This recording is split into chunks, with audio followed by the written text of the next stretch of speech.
കൊടകരയിൽ വൻ രാസലഹരി വേട്ട. പാഴ്സൽ സർവീസിന്റെ മറവിൽ ലോറിയിൽ കടത്തുകയായിരുന്ന അതിമാരക രാസലഹരികളായ 1/4 കിലോ MDMA-യും 4 LSD സ്റ്റാമ്പുമായി ഒരാൾ പിടിയിൽ. ചന്ദ്രാപിന്നി എടമുട്ടം പുളിഞ്ചോട് സ്വദേശി മംഗലത്ത് വീട്ടിൽ മുഹമ്മദ് ഫാസിലാണ് പിടിയിലായത്. ഡാൻസ് ഓഫ് സംഘവും കൊടകര പോലീസും ചേർന്നാണ് പ്രതിയെ പിടികൂടിയത്. ഇയാൾ ഓടിച്ചിരുന്ന ലോറിയിൽ നിന്ന് 198.3 ഗ്രാം MDMA-യും 4 LSD സ്റ്റാമ്പുകളും പോലീസ് പിടിച്ചെടുത്തു. ലഹരിമരുന്നും വാഹനവും കസ്റ്റഡിയിലെടുത്തു. ദേശീയപാതയിൽ കൊടകര പേരാമ്പ്ര ഫ്ലൈ ഓവറിന് സമീപം ഇന്നലെ പുലർച്ചെ നടത്തിയ പരിശോധനയിലാണ് വൻ രാസലഹരി ശേഖരം പിടികൂടിയത്.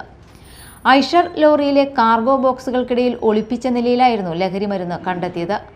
കളമശ്ശേരി ആസ്ഥാനമായി പ്രവർത്തിക്കുന്ന എയർ കാർഗോ പാഴ്സൽ കമ്പനിയിലെ ഡ്രൈവറാണ് പിടിയിലായ മുഹമ്മദ് ഫാസിൽ. കഴിഞ്ഞ 1 വർഷമായി ഇയാൾ ഇവിടെ ജോലി ചെയ്തു വരികയാണ്.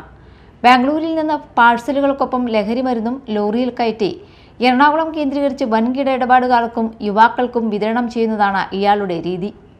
ഡാൻസ് ഓഫ് ടീം അംഗങ്ങളായ SI-മാരായ Jayakrishnan P, Satheesan Madappattil, PM Moosa, Shine TR, ASI-മാരായ Siljo VU, Liju Iyani, Reji AU, Bindu MJ, Jeevan ES, Biju CK, SCPO-മാരായ സോണി PX, CPO-മാരായ Nishanth Debi, Shindo KJ, Surjith Sagar, Sreejith EA, Kodakara police station SHO Jerlin Viskaria, Vellikulangara CI Shabab KK, Kodakara SI-മാരായ അരുൺ MB, സുധീഷ് PR, CPO-മാരായ രജിത് AR, ശ്രീനാഥ് EA എന്നിവരാണ് അന്വേഷണ സംഘത്തിൽ ഉണ്ടായിരുന്നത്.